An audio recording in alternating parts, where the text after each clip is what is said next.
Hello everyone, Marathi recipes with ऋतुजामध्ये तुमचं स्वागत आहे। आज आपण पाहूयात वर्षभर टिकणारी साठवणीची मसाला कैरी कशी बनवायची। कैरीचा सीझन संपला तरीही मसाला कैरी आपण कधीही खाऊ शकतो। मुखवास म्हणून तुम्ही ही कैरी बनवून ठेवा। मसाला कैरी बनवण्यासाठी इथे मी 3 कैऱ्या घेतलेल्या आहेत। तोतापुरी कैरी ही कमी आंबट असते, त्यामुळे मसाला कैरी अगदी चटपटीत बनते, जास्त आंबट लागणार नाही। 2 तोतापुरी कैऱ्या आणि एक वेगळ्या प्रकारची कैरी घेतलेली आहे। तर पहिल्यांदा आधी आपण स्वच्छ पाण्यातून धुवून घेऊयात आणि नंतर आपल्याला कैरी अगदी कोरडी करून घ्यायची आहे। एका नॅपकिनने मी ही पुसून घेतलेली आहे। त्यानंतर आपण याचे देठ कट करूया, म्हणजे काही चीक वगैरे असेल तर तो आपल्याला काढून टाकायचा आहे। त्यानंतर आपल्याला कैरीची साल काढून घ्यायची आहे। साल जर तशीच ठेवली तर उन्हात वाळवल्यानंतर अगदी चिवट बनते आणि नीट खाताही येत नाही। आता कैरीच्या मी अशा फोडी करून घेते। त्यानंतर आपल्याला याचे असे उभे काप करून घ्यायचे आहेत। मध्यम आकाराचे काप ठेवायचे, म्हणजे वाळल्यानंतर ते जास्त श्रिंक होणार नाहीत। तर आता सगळ्या कैऱ्यांचे आपण असे मध्यम आकाराचे काप करून घेऊयात। सगळ्या कैऱ्यांचे काप करून झाल्यानंतर ते मी एका मोठ्या बोलमध्ये घेतलेले आहे। आता यामध्ये आपण मसाले घालूयात। 1 चमचा हळद पावडर घातल्याने मसाला कैरी सुकवल्यानंतर मऊ पडणार नाही। काळी मिरी पूड घेऊया 1.25 ते 1.5 चमचा। अशा पद्धतीने कैरी अगदी चटपटीत बनणार आहे। त्यानंतर 1.5 चमचा भाजलेल्या जिऱ्याची पूड घातलेली आहे। पाव चमचा हिंग सुद्धा घालणार आहोत। 1 चमचा लाल तिखट। आता हे सगळे मसाले तुम्ही तुमच्या आवडीनुसार कमी जास्त घेऊ शकता।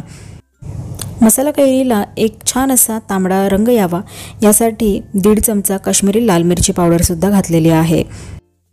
तसेच अर्धा चमचा काळं मीठ, अर्धा चमचा सेंधव मीठ आणि अर्धा चमचा साधं मीठ सुद्धा घातलेलं आहे। मीठ हे प्रिझर्वेटिव्हचं काम करतं, त्यामुळे थोडंसं जास्तच वापरावं।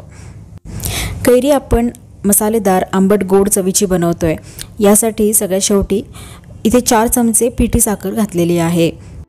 पिठी साखर घातल्याने मसाला कैरीची चव आणखीनच वाढते। आता हा सगळा मसाला मी कैऱ्याच्या या फोडींना चांगला कोट करून घेतलेला आहे। हाताने आपल्याला मिक्स करून घ्यायचा आहे।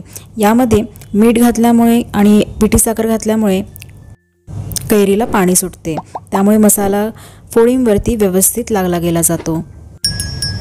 उन्हामध्ये आपल्याला हे काप वाळवून घ्यायचे आहेत, त्यासाठी ताटामध्ये हे सगळे काप आपल्याला पसरवून घ्यायचे आहेत।